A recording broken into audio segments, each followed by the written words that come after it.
Hello बच्चों, मैं अतुल मिश्रा आपके अपने YouTube channel bio life line by Atul sir पर आज इवोल्यूशन के एक और important topic Hardy Weinberg principal के बारे में जानेंगे। चलिए स्टार्ट करते हैं।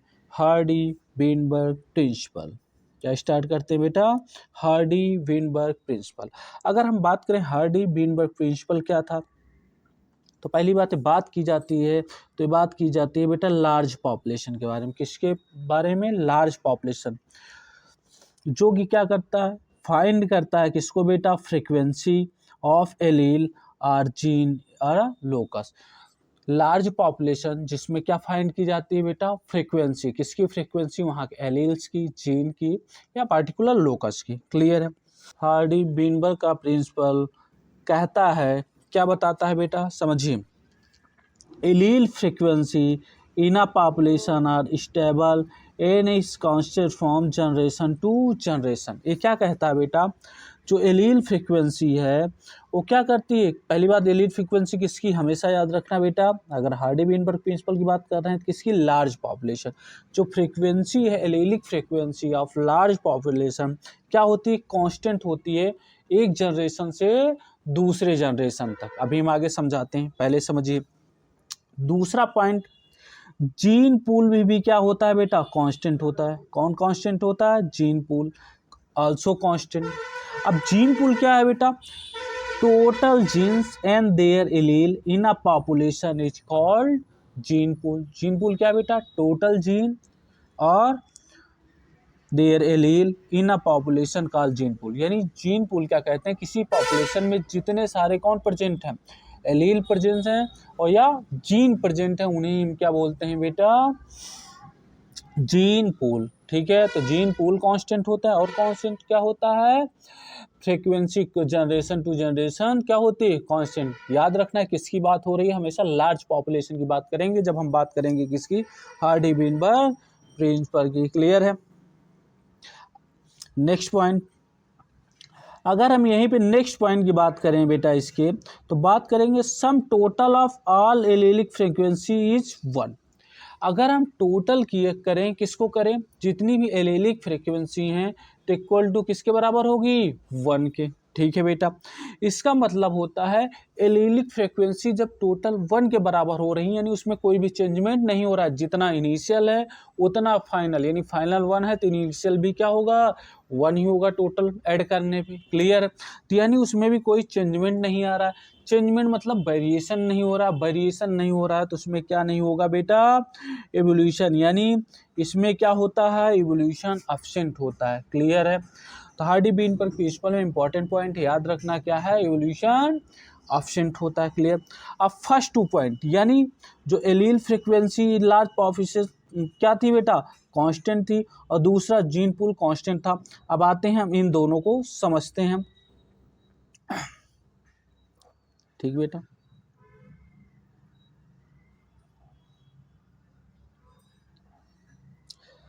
अब समझते हैं हम बेटा allele frequency of large population constant and gene pool constant. पहले 2 पॉइंट के बारे में जो हार्डी विनबर्ग साहब ने कहा था। मान लीजिए आप एग्जाम्पल समझिए जम्मू कश्मीर का। किसका बेटा? जम्मू कश्मीर का। ठीक है, मान लेते हैं जम्मू कश्मीर की जो ओल्ड पॉपुलेशन थी टोटल कितनी थी बेटा? 100 थी। कितनी थी? 100 थी। वहाँ पे क्या हुआ? जो 100 में 80 क्या थे? टॉल थे, यानी लंबे थे, और 20 क्या थे बेटा? छोटे थे। समझ में आई बात? अगर बेटा इनका हम रेशियो निकालें, किसका रेशियो निकालें? टॉल एंड ड्वार्फ का। ठीक है, तो कितना आएगा? कितना आएगा बेटा? 80/220 इक्वल टू कितना हो गया? 4/1, यानी 4:1 का क्या आ गया? रेशियो है। क्लियर? अब इनका कहने का ये मतलब है जो ये रेशियो आया है ओल्ड पॉपुलेशन में, नई पॉपुलेशन यानी न्यू जनरेशन में भी यही आएगा। यानी ये रेशियो चेंज नहीं होगा, रेशियो क्या होगा? कांस्टेंट।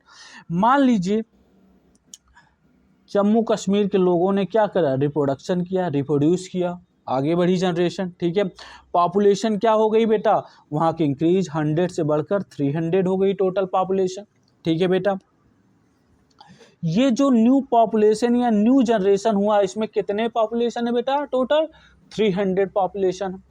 अब आपको पता है, अब इसका हमें रेशियो निकालने के लिए क्या करना होगा, तो करना ये है, क्योंकि हमें पहले पता है इसका रेशियो क्या होगा, 4:1 होना चाहिए। तो इसको चेक करने के लिए हमें क्या करना होगा बेटा, 4x + x = 300 टोटल पॉपुलेशन लिख दिया इन दोनों को ऐड करके। अगर हम x की वैल्यू निकाल रहे हैं तो कितना आया बेटा, 60 आया, निकाल के देख लीजिएगा आप लोग। अब x की वैल्यू अगर 60 आया तो जाहिर सी बात है ये क्या है, डॉर्फ था, ये क्या है बेटा, ये है टॉल। ठीक है, अगर हम बात करें डॉफ, तो डॉफ कितना, x = 60, क्या आ गए, डॉफ आ गए। यानी जो पॉपुलेशन थी उसमें डॉफ कितने आए, 60 है। जब डॉफ कितने हो गए, 60 हो गए, तो आपको पता है टॉल कितने होंगे, 240, चाहे ऐसे निकाल लें या 4x में मल्टीप्लाई करके भी आप निकाल सकते हैं। कहने का मतलब क्या, मतलब ये है बेटा कि यहाँ पे टॉल एंड डॉफ का जो रेशियो है वो भी कितना आएगा, 4:1 ही आएगा, जो ये बता रहा है कौन, हार्डी वेनबर्ग प्रिंसिपल के स्टार्टिंग के 2 पॉइंट, जिसमें बताया गया है बेटा कि फ्रीक्वेंसी कांस्टेंट होती है, जीन पोल कांस्टेंट होता है, कब, जनरेशन टू जनरेशन, यानी एक जनरेशन से दूसरे जनरेशन में जाने पे। ये दोनों पॉइंट क्लियर हुए। तीसरा पॉइंट क्या था बेटा कि टोटल जो फ्रीक्वेंसी थी वो =1 के बराबर होती है। कितना होती है, =1 के बराबर। अब उसको समझते हैं। उसके लिए हार्डी वेनबर्ग साहब ने क्या किया था, इक्वेशन दिया था। अब इक्वेशन लिखा है क्या, p² + 2pq + q² = 1। अब आप क्या करिए, अब याद करिए, आप बचपन में पढ़ा करते थे, अभी भी पढ़ते हैं, 10th में पढ़े होंगे, हर क्लास में पढ़ते हो, a + b का होल स्क्वायर, क्या पढ़ते थे, a + b का होल स्क्वायर। आप मान लीजिए यही वो इक्वेशन है, ठीक है। a + b का होल स्क्वायर क्या होता था, a² + b² + 2ab। आपने याद रखा, a की जगह पे आप p कर दीजिए और b की जगह पे क्या कर दीजिए, q। आपको इक्वेशन क्या हो जाएगी, याद हो जाएगी, यानी p² + 2pq + q²। हमने अभी बताया, इसको क्या लिख सकते हैं, p + q का होल स्क्वायर भी कर सकते हैं। अब देखिए दोनों की स्क्वायर करके देख लीजिए, एक स्क्वायर इधर भी कर दीजिए तो क्या आ जाएगा, यही आ जाएगा, स्क्वायर टू स्क्वायर काट के आ जाएगा, p + q = 1। क्या आएगा बेटा, 1। अब समझिए यहाँ पे जो p माना गया है, हार्डी वेनबर्ग साहब ने p को क्या माना है बेटा, डोमिनेंट माना है। क्या माना है, डोमिनेंट एलील। वहीं पे जो इन्होंने q को माना है, q को क्या माना है बेटा, रिसेसिव इंडिविजुअल। क्या माना है, रिसेसिव। और वहीं 2pq को क्या माना है बेटा, हेट्रोजाइगस, क्योंकि यहाँ कैपिटल P और Q दोनों हैं, क्या है, P एंड Q दोनों हैं, तो इसे क्या मान लिया, हेट्रोजाइगस, यानी दोनों क्या है, अलग अलग। यहाँ सेम है, यानी होमोजाइगस, डोमिनेंट या रिसेसिव। क्लियर है यहाँ तक। अब इस फार्मूले का यूज समझिए कैसे, क्योंकि यहाँ पे क्या बताया गया बेटा, टोटल फ्रीक्वेंसी = 1। क्या है बेटा, टोटल फ्रीक्वेंसी = 1। अब टोटल फ्रीक्वेंसी कैसे समझेंगे, पहले समझिए, अगर हमें फ्रीक्वेंसी निकालना है तो जो भी इंडिविजुअल दिए गए हैं, क्या हैं, जो भी इंडिविजुअल दिए गए हैं उसमें क्या करिए, फ्रीक्वेंसी = जो भी इंडिविजुअल दिए गए हैं अपॉन टोटल पॉपुलेशन से डिवाइड कर दी। जैसे अभी हमने बताया कि इनिशियल पॉपुलेशन जो जम्मू कश्मीर की थी कितनी थी, 100, टोटल 100 थे, उसमें 80 क्या थे बेटा, 80 टॉल थे। ठीक है, तो हमें इसमें ये पता करना है कि टॉल की फ्रीक्वेंसी क्या होगी। तो कैसे पता करेंगे, टॉल की फ्रीक्वेंसी निकालने के लिए बेटा क्या करेंगे, 80/100 क्या आ गई, 0.8 किसकी पॉपुलेशन आई बेटा, टॉल की। वहीं फ्रीक्वेंसी ऑफ ड्रॉप की निकालनी है तो क्या करेंगे हम, ड्रॉप कितना था, 20 थे, 20/100 क्या आ गया, 0.2। अब पहली इक्वेशन p + q पे रखिए, p + q इस पे रखिए बेटा, क्या होगा, p की जगह पे क्या 0.8 रखा, q जगह 0.2 रखा, = क्या आ गया, 1 आ गया। क्या आ गया बेटा, 1। यानी समझिए 1 था पहले ही, और इधर भी इसे ऐड करिए, क्या आ गया, 1। यानी जो टोटल फ्रीक्वेंसी है किसके बराबर हो गई, 1 के। ठीक है बेटा, वहीं दूसरा फार्मूला लगाया, कौन सा, p² + 2pq + q²। इसमें भी देखिए, तो इसमें देखिए p की जगह क्या लिखा, 0.8 का होल स्क्वायर, फिर 2pq जगह क्या लिखा, 2 × यानी 0.8 0.2, फिर प्लस क्या लिखा, बेटा प्लस क्या 0.2 का होल स्क्वायर, ठीक है, इतनी बातें, इज इक्वल टू 1, ठीक है बेटा। अब नीचे आते हैं, जब इसको क्या किया, स्क्वायर को मल्टीप्लाई किया तो यह क्या हो गया 0.64, यह 0.32, ये क्या हुआ 0.04, 0.2 मल्टीप्लाई 0.2 कितना होगा 0.04 होगा बेटा, क्लियर है। इज इक्वल टू 1, यहाँ पे 1 आता है बेटा, इसको भी टोटल काउंट कर लीजिए, यहाँ पे भी क्या आ जाएगा 1, 1 इज इक्वल टू 1, यही बताया था अपने लास्ट स्टेटमेंट में किसने, हार्डी बीनबर्ग प्रिंसिपल ने। क्या कहा था बेटा, टोटल फ्रीक्वेंसी क्या होनी चाहिए, इज इक्वल टू 1, ठीक है। तीनों पॉइंट आपको क्लियर हो गई, पहली फ्रीक्वेंसी कांस्टेंट होगी लार्ज पॉपुलेशन, दूसरा जीन पूल क्या होगा कांस्टेंट होगा, ये भी क्लियर हो गया बेटा, और तीसरा पॉइंट ये था, ये भी क्या हो गई, क्लियर हो गए बेटा। हार्डी बीनबर्ग साहब ने जो तीनों स्टेटमेंट दी थी, तीनों क्या हो गई, क्लियर। अब हम बढ़ते हैं आगे, क्लियर है। सबसे इंपॉर्टेंट क्या था हार्डी बीनबर्ग प्रिंसिपल में बेटा, ये था कि किसके लिए था, लार्ज पॉपुलेशन के लिए, किसकी, लार्ज पॉपुलेशन। दूसरा क्या था कि इसमें कोई भी इवोल्यूशन नहीं हो रहा है, क्योंकि वेरिएशन नहीं हो पा रहा है, चेंजमेंट नहीं हो पा रहा है, ठीक है बेटा। अब आगे बढ़ते हुए हम अब बात करते हैं बेटा factor affecting the Hardy Weinberg principle या इक्विलिब्रियम की, ठीक है। इसमें पहला पॉइंट ये है कि जो हार्डी बीनबर्ग प्रिंसिपल को सपोर्ट करेगा, इक्वेशन को सपोर्ट करेगा, उसे क्या करना होगा बेटा, मैटिंग क्या होगी उसमें, रैंडम होगी, क्या होगी बेटा, रैंडम मैटिंग। दूसरा पॉइंट, इसमें 5 फैक्टर क्या होने चाहिए, एब्सेंट होना चाहिए। पहला कौन सा है बेटा, पहला देखिए gene migration and gene flow, क्या नहीं होना चाहिए, जीन का माइग्रेशन या जीन फ्लो नहीं होना चाहिए। दूसरा क्या है, जेनेटिक ड्रिफ्ट नहीं होनी चाहिए, अभी आप डिटेल में सब जानेंगे। तीसरा पॉइंट, इसमें म्यूटेशन नहीं होना चाहिए, क्या नहीं होना चाहिए, म्यूटेशन। चौथा पॉइंट, इसमें जेनेटिक रिकॉम्बिनेशन नहीं होना चाहिए, क्या नहीं होना चाहिए बेटा, जेनेटिक रिकॉम्बिनेशन, आपने कहाँ पढ़ा होगा, जेनेटिक्स में। और पांचवा कौन है बेटा, नेचुरल सिलेक्शन, यानी नेचर इसका सिलेक्शन नहीं कर सकती, ये पांचों पॉइंट नहीं होने चाहिए। क्यों नहीं हो सकती, इसका रीजन है, ये सब कलेक्टिवली रिस्पॉन्सिबल होते हैं किसके, न्यू स्पीसीज के लिए। न्यू स्पीसीज का क्या मतलब, इनमें क्या होता है, वेरिएशन। हमने अभी बताया कि वो इसमें हार्डी बीनबर्ग प्रिंसिपल में क्या नहीं होता, वेरिएशन नहीं होता, क्योंकि इसमें क्या नहीं होता, एवोल्यूशन, यानी इसमें एवोल्यूशन एब्सेंट होता है। तो यानी ये 5 फैक्टर नहीं होनी चाहिए। अब बात करते हैं एक एक फैक्टर के बारे में। पहला फैक्टर है बेटा gene migration and gene flow, किसके बारे में, अब हम बात करते हैं gene migration and gene flow की। क्या बात करते हैं बेटा, gene migration and gene flow की। इसमें 2 पॉपुलेशन है बेटा, एक पॉपुलेशन ए है यानी फर्स्ट पॉपुलेशन, दूसरी पॉपुलेशन कौन सी है, सेकेंड पॉपुलेशन, ठीक है बेटा। अगर हम बात करें फर्स्ट पॉपुलेशन, एग्जांपल के तौर पे हम लेते हैं किसकी पॉपुलेशन है, वेस्ट इंडीज की। वहीं सेकेंड पॉपुलेशन किसकी है बेटा, इंग्लैंड की। समझिए, अब आपको पता हो वेस्ट इंडीज की जो पॉपुलेशन है वहां पे कैसे लोग रहते हैं, काले काले रहते हैं। कैसे होते हैं बेटा, काले, है ना, एकदम निग्रो, जैसे क्रिकेट में देखिए गेल वगैरह कैसे होते हैं, गेल पोलार्ड, ये सब कैसे हैं, काले काले हैं, ठीक है।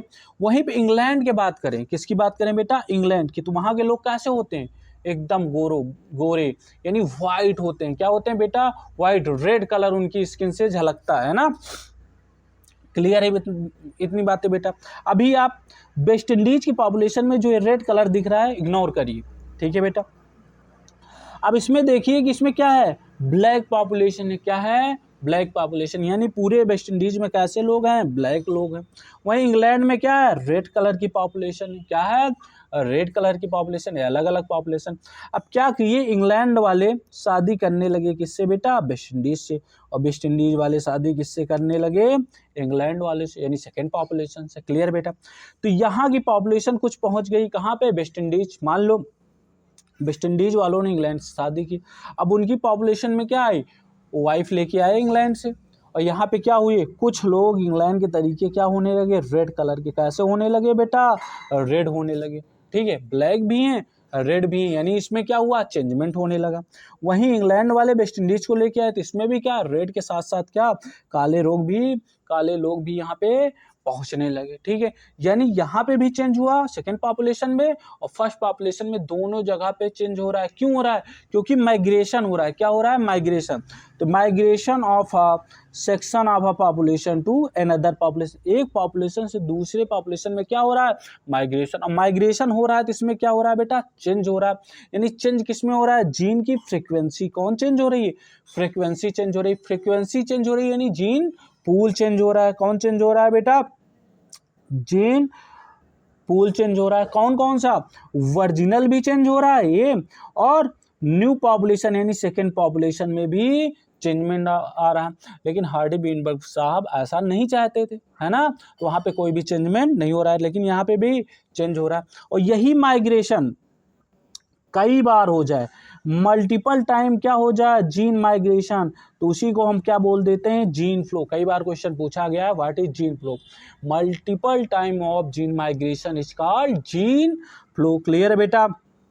यहीं पे एक नोट पॉइंट है, आप याद रखना, new genes or allele are added to the new population and these are lost from the old population. इसका कहने का मतलब ये है कि जो नई पॉपुलेशन में जीन या एलील क्या हो रहे हैं? ऐड हो रहे हैं, वो पुरानी पॉपुलेशन से क्या हो रहे हैं बेटा? गायब हो रहे हैं। नई पॉपुलेशन में ऐड हो रहे हैं, तो यहाँ से पुरानी से क्या हो रहे होंगे वो जीन या एलील गायब हो रहे होंगे। इतनी बातें क्लियर है? तो पहला पॉइंट आपको क्लियर हो गया, कौन सा? Gene migration and gene flow. अब बात करते हैं सेकेंड पॉइंट या सेकेंड फैक्टर, कौन सा है बेटा? जेनेटिक ड्रिफ्ट के बारे में बात करेंगे। किसके बारे में बात करेंगे? जेनेटिक ड्रिफ्ट के बारे में। चलिए हम बात करते हैं जेनेटिक ड्रिफ्ट के बारे में। अगर जेनेटिक ड्रिफ्ट बारे में बात करें तो इसका सबसे इंपॉर्टेंट पॉइंट ये है कि देखिए किसके लिए जाती है? Small population. किसके लिए? स्मॉल पॉपुलेशन, जहां पे पॉपुलेशन बहुत कम हो। ठीक है बेटा, जैसे आप समझिए स्मॉल पॉपुलेशन के लिए देखा जाएगा, यही हार्डी बीनबर्ग प्रिंसिपल किसके लिए देखा जा रहा था बेटा? Large population. अगर कोई भी चीज़ें स्मॉल पॉपुलेशन के लिए देखी जाएगी तो उसमें जो भी फ्रीक्वेंसी में चेंज अकर होगा वो कैसे होगा बेटा? बाई चांस, यानी रैंडम, यानी नॉन डायरेक्शनल चेंज होगा। कैसा होगा? रैंडम चेंज हो जाएगा फ्रीक्वेंसी या जीन फ्रीक्वेंसी, या हो सकता है नॉन डायरेक्शनल। ठीक है बेटा, लेकिन बाई चांस होगा। कैसा होगा? By chance. जैसे आप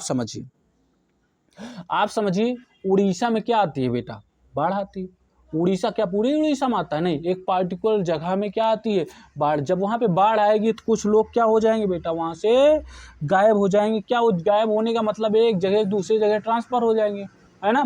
तो चांस होगा, रैंडम होगा, वो चीज़ें क्या आएंगी? अचानक आएंगी। ठीक है, इसको समझाया गया है दो इफेक्ट से। किससे समझाया गया बेटा? दो इफेक्ट से स्मॉल पॉपुलेशन के लिए। एक बोटल नेक इफेक्ट, दूसरा है फाउंडर इफेक्ट। बोटल नेक इफेक्ट समझिए बात। बोटल नेक इफेक्ट क्या होता है? बोटल नेक इफेक्ट आप समझिए टाइगर की पॉपुलेशन पहले बहुत ज़्यादा थी। क्या थी बेटा? बहुत ज़्यादा थी। अब उसका क्या होने लगी? हंटिंग, यानी उसका क्या हुआ? शिकार हुआ।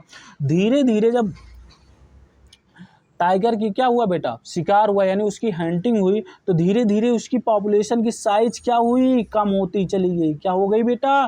कम हो गई। अब अगर हमें टाइगर को सेव करना है तो एक अलग पार्टिकुलर जगह पे टाइगर को रखना होगा, यानी हमने क्या बनाया है? Tiger reserve. नहीं तो क्या हो जाएगा? एक्सटिंक्ट। अभी किस में है? इंडेंजर्ड में पहुंच चुका है। ये क्लियर है बेटा? है ना।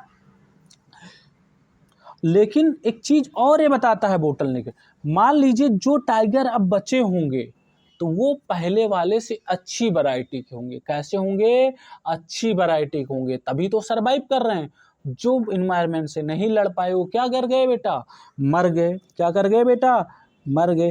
तो इसीलिए बोटल नेट इफेक्ट क्या दर्शाता है? ये भी दर्शाता है responsible for formation of new species. किसके लिए? नई स्पीसीज के फॉर्मेशन के लिए भी इम्पॉर्टेंट है। वहीं समझिए फाउंडर इफेक्ट अभी हमने एग्जांपल लिया था। मान लीजिए उड़ीसा में बाढ़ आई, कुछ लोग क्या हुए? माइग्रेट किए, वहां से माइग्रेट करके दूसरी जगह पे गए। क्लियर बेटा?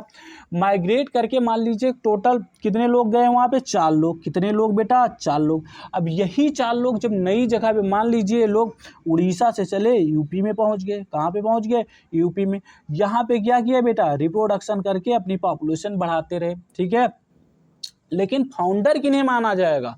फाउंडर किन्हें माना जाएगा, वही जो 4 लोग वहाँ से आए थे। क्लियर है बेटा। अब यही 4 लोगों की वजह से पॉपुलेशन बढ़ी, और पॉपुलेशन बढ़ी तो यानी ये क्या हुई, नई स्पीसीज भी जनरेट करने लायक रहे, है ना। रिस्पॉन्सिबल किसके लिए हुए, न्यू स्पीसीज। अगर वहाँ से भाग के नहीं आए होते शायद बाढ़ में बह जाते, खत्म हो जाते। ठीक है बेटा, इतनी बातें। तो यानी जेनेटिक ड्रिफ्ट ने सबसे इंपॉर्टेंट पॉइंट क्या है बेटा, सबसे इंपॉर्टेंट पॉइंट ये है कि स्मॉल पॉपुलेशन के लिए देखा जाता है। इसमें जो चेंजमेंट होता है वो रैंडम होता है, फ्रीक्वेंसी में जो चेंज होता है अचानक होता है, नॉन डायरेक्शनल होता है। क्लियर है बात बेटा। अब बात करते हैं तीसरे पॉइंट की। तीसरा पॉइंट यानी किसकी बात करेंगे हम बेटा, mutation, genetic basis of adaptation. अब बात करते हैं तीसरा पॉइंट कि कौन सा है बेटा, म्यूटेशन या genetic basis of adaptation. Mutation या जेनेटिक के अकॉर्डिंग क्या करना, अपने आप को अडॉप्ट कर लेना जहाँ पे जाना। इसके लिए क्या बेटा आया, लीडरबर्ग साहब ने क्या किया, एक्सपेरिमेंट किया। क्या किया बेटा, एक्सपेरिमेंट किया। उन्होंने बताया एक बैक्टीरिया की कॉलोनी ली, क्या लिया, कल्चर प्लेट में क्या लिया, बैक्टीरिया की कॉलोनी खूब ग्रो करी। जब ये बैक्टीरिया ग्रो कर रही थी तो एंटीबायोटिक सेंसिटिव थी, मतलब अगर एंटीबायोटिक डालेंगे तो मर जाएंगे। एंटीबायोटिक क्या थे, सेंसिटिव थे। बहुत सारी बैक्टीरिया ग्रो की। क्लियर है। अब इसको जब बहुत सारी बैक्टीरिया ग्रो करा लिया इन्होंने तो 2 मीडियम में डाला। एक मीडियम जिसमें एंटीबायोटिक नहीं थी, क्या नहीं थी बेटा, एंटीबायोटिक। तो जितने भी बैक्टीरियल कॉलोनी में बैक्टीरिया थे सब क्या कर गए बेटा, ग्रो कर गए। सब क्या किए, ग्रो कर गए। ठीक है। वहीं दूसरा जो इन्वायरमेंट दिया इन्होंने उसमें क्या डाल दिया, एम्पिसिलिन डाल दिया। एम्पिसिलिन क्या होती है, एंटीबायोटिक होती है। जब इसको डाला, एंटीबायोटिक को डाला, देखिए मैक्सिमम बैक्टीरिया क्या कर गए बेटा, मर गए। बहुत कुछ ही बैक्टीरिया क्या थे, वो लिविंग रह गए, यानी जिंदा बचे। तो इनका ये कहने का मतलब था जो बैक्टीरिया जिंदा बचे वो क्या थे, एडवांस थे, यानी अपने आप को क्या कर लिए, अडॉप्ट कर लिए, किसके अकॉर्डिंग, एंटीबायोटिक्स के अकॉर्डिंग। इसीलिए इन्हें बोला जाता है रेजिस्टेंट कॉलोनी। किसके लिए, जो बैक्टीरिया बच गए कौन से बचे, ओनली रेजिस्टेंट कॉलोनी, जो एंटीबायोटिक से क्या हो रह गए, रेजिस्टेंट। अब स्टार्टिंग में देखिए यहाँ पे एंटीबायोटिक क्या थे, सेंसिटिव थे। हम पहले यही जानते थे कि जो बैक्टीरिया है कैसे हैं, एंटीबायोटिक सेंसिटिव है। लेकिन जब आगे इस इफेक्ट से हमें ये पता चला कि एंटीबायोटिक सेंसिटिव तो थे ही, लेकिन उसके साथ साथ कौन आ गया, एंटीबायोटिक रेजिस्टेंट, यानी नई स्पीसीज हमें मिल गई। किसके बारे में, एंटीबायोटिक रेजिस्टेंट, जो कि क्या है, एडवांस है। अपने आप को उसने एनवायरनमेंट के अकॉर्डिंग चेंज कर लिया। क्लियर बेटा, समझिए। अब इसी को स्टेटमेंट पढ़ लेते हैं। माइक्रोबियल एक्सपेरिमेंट शो दैट, क्या शो करता है, pre existing advantageous mutation when selected will result observation of new phenotype. Clear है बेटा, है ना। जब हमने सिलेक्ट किया किसमें, नया फिनोटाइप मिला, किससे, प्री एग्जिस्टिंग, जो पहले से मौजूद था। ऐसा नहीं अचानक कहीं से मिला दी, वो पहले से पता था, लेकिन पता अब कब चला हमें, अब चला, है ना। ऐसा नहीं था अचानक, वो था पहले भी।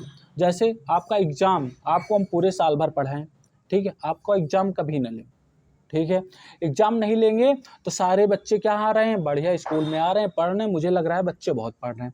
फिर हम क्या किया, हमने आपका टेस्ट लिया। जिस दिन टेस्ट लिया उस दिन देखा कि सिर्फ 4 लोग प्रेजेंट हैं क्लास में। कितने लोग, 4 लोग। और वही 4 लोगों ने अच्छा परफॉर्म भी किया।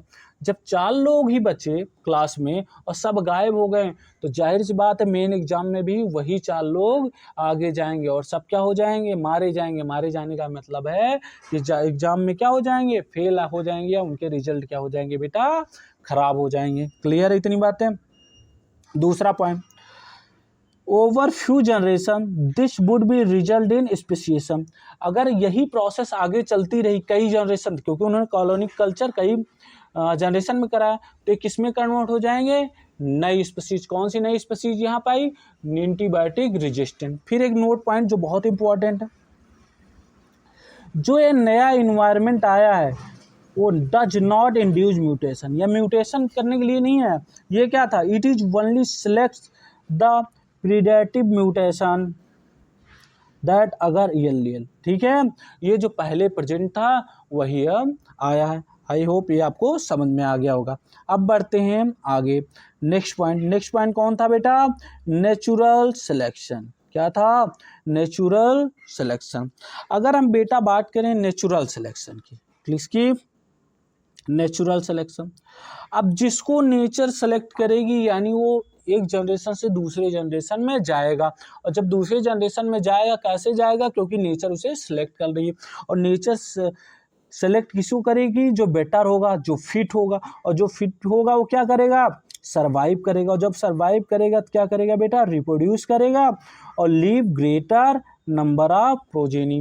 यानी नेचुरल सिलेक्शन हो रहा है, यानी जनरेशन टू जनरेशन वो चीज़ें क्या पहुंच रही हैं? आगे पहुंच रही हैं, और जो फिट है उसी को नेचर क्या करती है बेटा? और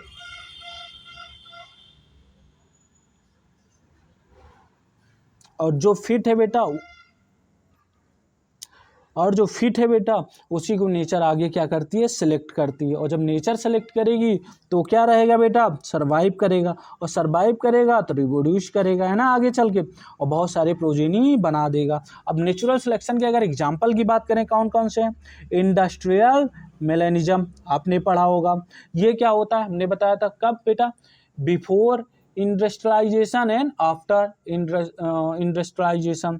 सेकेंड पॉइंट डार्विन फिंचेस, आपको पता था डार्विन की फिंचेस एक पार्टिकुलर जहाँ पे रहती थी ना, जो क्या सीड खाती थी, अलग अलग आइलैंड पे पहुंची और इस फीडिंग के अकॉर्डिंग अपने आप को क्या करती रहेगी? चेंज कर सकती, क्योंकि नेचर ने उसे सिलेक्ट किया।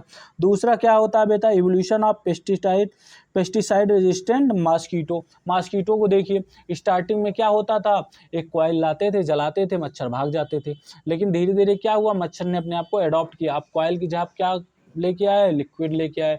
कुछ दिन लिक्विड लगाने से काम चला, लिक्विड के बाद रेड हॉट आया, उससे भी मच्छर अब नहीं भाग रहे हैं ना।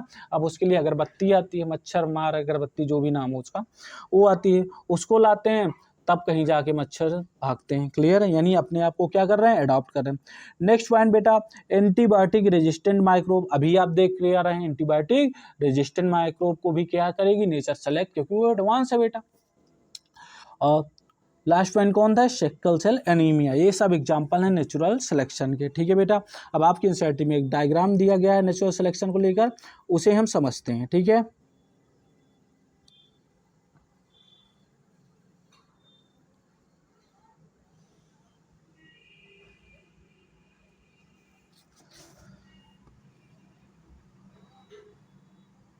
समझिए बेटा। अब बेटा बात करते हैं जो एनसीईआरटी में डायग्राम दिया गया। अगर इसकी बात करें तो दो चीज़ें, एक वर्टिकल लाइन एंड हॉरिजॉन्टल। जो वर्टिकल लाइन किसको शो करिए? Number of individual with phenotype, कितने इंडिविजुअल हैं फिनोटाइप में, उसको शो करिए। जो बीच से लाइन गई है बेटा, ये क्या शो कर रही है? इसमें बता रही phenotype favoured by natural selection. Phenotype किसको फेवर कर रहा है बेटा? Natural selection. ठीक है बेटा, इसके दोनों तरफ राइट में टॉल है और लेफ्ट में क्या है बेटा? डॉफ। राइट में कौन है? राइट में टॉल, और लेफ्ट में कौन है? डॉफ। अगर राइट में टॉल की बात करें तो 200 पॉपुलेशन है, और डॉफ भी कितना है? 200 है। ठीक है, वहीं मीडियम यानी मीडियम साइज को कितना है? 600। तीन पार्ट में डिवाइड किया। राइट को हमने क्या मान लिया? टॉल, और लेफ्ट को क्या? डॉफ। टॉल कितना दिया? 200, और बेटा वो डॉफ कितना दिया गया? 200, और मीडियम साइज 600। क्लियर?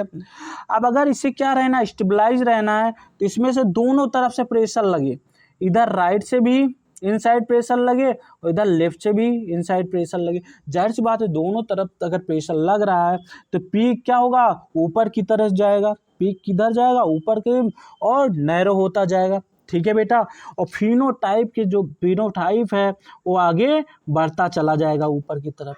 क्लियर है कि नहीं? तो वही यहाँ पे दिखाया, देखिए राइट में कितना पॉपुलेशन? 100 बची, लेफ्ट में भी कितना बची बेटा? 100, और मीडियम साइज कितने हो गए बेटा? मीडियम साइज जो किसको शो कर रहे थे? फिनोटाइप का फॉर्मेशन के लिए ना बेटा, वो क्या हो गए? वो बढ़ गए। क्या बढ़, कितने बढ़ के हो गए बेटा? 800। क्लियर? वहीं दूसरे पॉइंट पे बात करें डायरेक्शनल में, ये किसके लिए था? स्टेबलाइजिंग के लिए था। यानी इस पे क्या रहता है? पॉपुलेशन क्या रहेगी? स्टेबल।